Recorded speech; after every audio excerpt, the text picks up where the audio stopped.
जैसे कई भक्त यहाँ इंटरव्यू में भी पूछते हैं कि भाई आप क्या अपने गुरुजी के को भगवान मानते हो?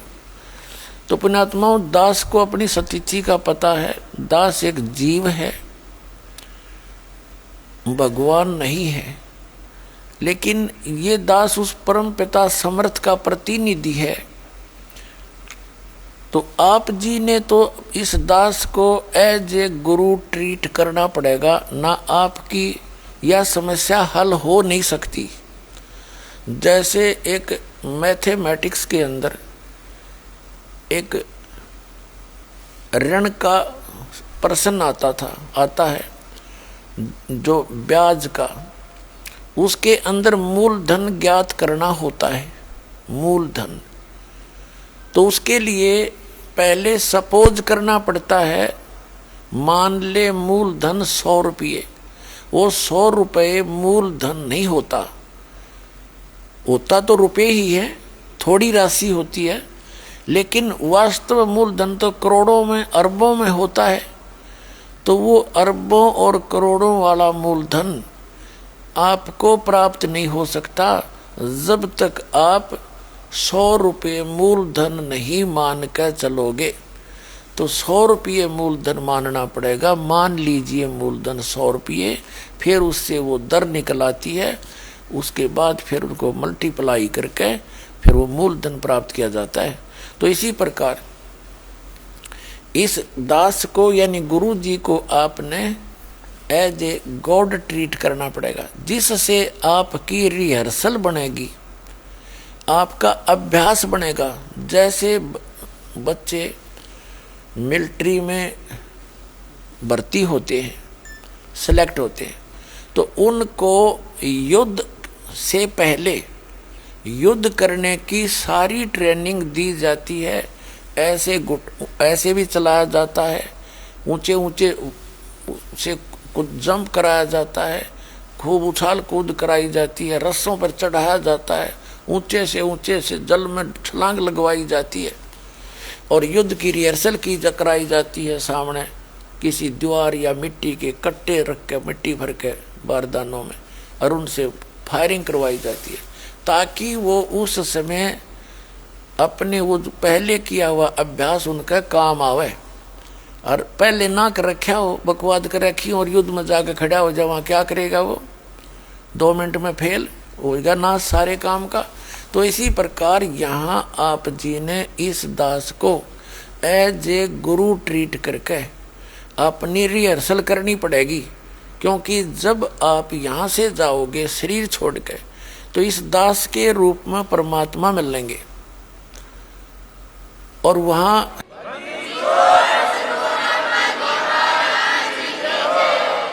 तो वहाँ जैसा आपका भाव यहाँ है वही वैसा ट्रीट वहाँ करोगे। मन में दोष रखोगे, किसी प्रकार का अटपट सोचोगे, क्योंकि गुरु जी के अंदर दोष देखना, तो आप भगवान में दोष देखते हो, तो वो दोष फिर आप वहाँ भी देखोगे, और वहाँ दोष आपके अंदर नहीं आपके बाहर दिखाई देंगे। वहाँ बताने की जरूरत ना पड़े, आपने इतना शर्मिंदा होना पड़ेगा और आपको वहाँ से रिजेक्ट कर दिया जाएगा, भाग यहाँ से। तो यहाँ परमात्मा कहते हैं गुरु मानुष कर जानते ते नर कहिए अंध, और फिर वो दुखी संसार में आज्ञा काल के फंद। इसलिए गुरुजी के प्रति आपका कैसा स्वभाव भाव बनना चाहिए। और गुरुजी की महिमा भी बताई है कि गुरु कितना काम आते हैं। जैसे कबीर हरि जय रूठ जा, गुरु की शरण में जावे, कहे कबीर गुरु रूठ गए तो हर ना करे सहाय। कबीर हरि जय रूठ जा, गुरु की शरण में जाए, और कहे कबीर गुरु रूठ गए तो हर ना करे सहाय। अब जैसे आप देखते हो किसी व्यक्ति के ऊपर आपदाओं पर आपदा आ रही है, दुखों पर दुख आ रहे हैं, तो वो अपने आप कहता है कि भाई मेरा राम रूठ गया, मेरा भगवान रुष्ट हो गया। और दूसरे को देखते हैं जिसकी अच्छी संतान भी ठीक है, उनकी सारी व्यवस्था ठीक है, उनके बच्चे भी अच्छी पोस्ट या कोई धन व्यवसाय ठीक कर रहे हैं, तो आम आदमी का आकर भाई इन पर राम राज्य है। तो पुण्यात्माओं, जब तक हम भक्ति नहीं करते तो हमारा पूर्व जन्म का भक्ति, धन और पुण्य हमारे साथ होते हैं। वो बैटरी पहले की चार्ज होती है। तो जिनके पुण्य अभी चल रहे हैं तो उनका राम राज्य है, और जब तक जिन पर आपदा नहीं आई थी तब तक उनका भी राम राज्य था, प्रसन्न था भगवान। और फिर हरि रूठ गया, दुख पर दुख आने लग गए। तो जैसे खेत में या मजदूरी में या कहीं दुकान पर आपने कोई पानी का जल का घड़ा भर कर रखा है, जब तक उसमें जल विद्यमान है तो नो प्रॉब्लम, और जब जल समाप्त हो गया तो वही प्रॉब्लम। यानी वो जल खत्म हो गया तो वो जल मिला कहाँ पर? Hand pump. हैंड पंप पर जाइए और हैंड पंप से उसकी सेवा कीजिए और फिर भर लाइए। तो यहाँ समझो, कहते हैं गुरु गोविंद दोनों खड़े, गुरु गोविंद दोनों खड़े और काके लागू पाए, बलिहारी गुरु आपना जिन गोविंद दियो मिलाए। तो ये जो दोहे हम पढ़ा करते थे भगवान के पहले भी, पर पहले इनका सिर पैर समझ में नहीं आवा था। परमात्मा ने कहना क्या चाहा है और किस उद्देश्य से ये ज्ञान दिया था, ये अब समझ में आवा है। क्या बताते हैं कि गुरु गोविंद दोनों खड़े, एक तरफ गुरु जी खड़े हैं, एक तरफ भगवान खड़े हैं। तो कहते हैं किसके लागू पाए, यानी किसको स्वीकार करूं। आप पे उत्तर दे रहे हैं भगवान परमात्मा कबीर जी के बलिहारी गुरु आपना जिन गोविंद दियो मिलाए।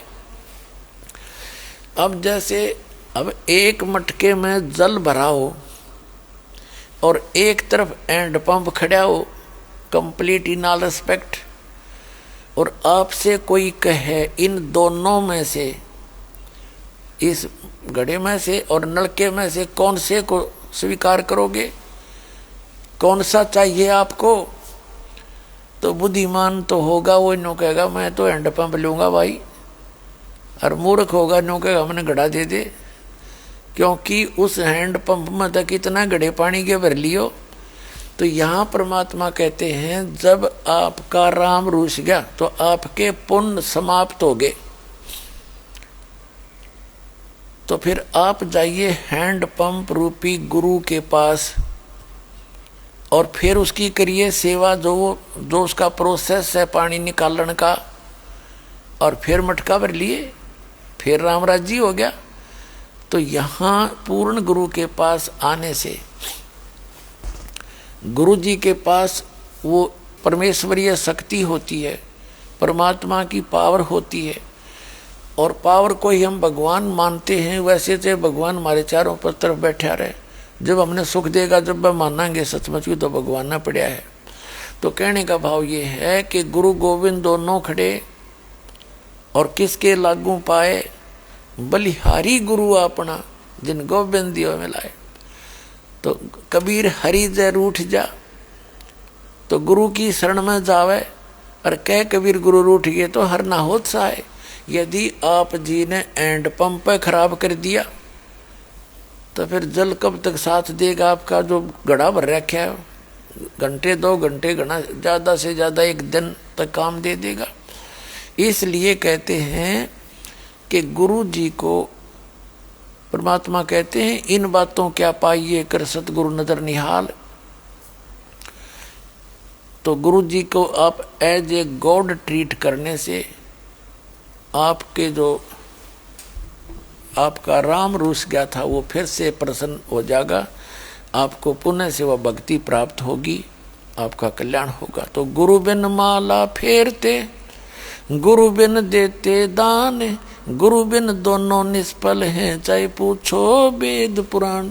राम कृष्ण से कौन बड़ो, उन्हों भी गुरु कीन, 3 लोक के वो धनी, गुरु आग आदीन। अब गुरु जी के प्रति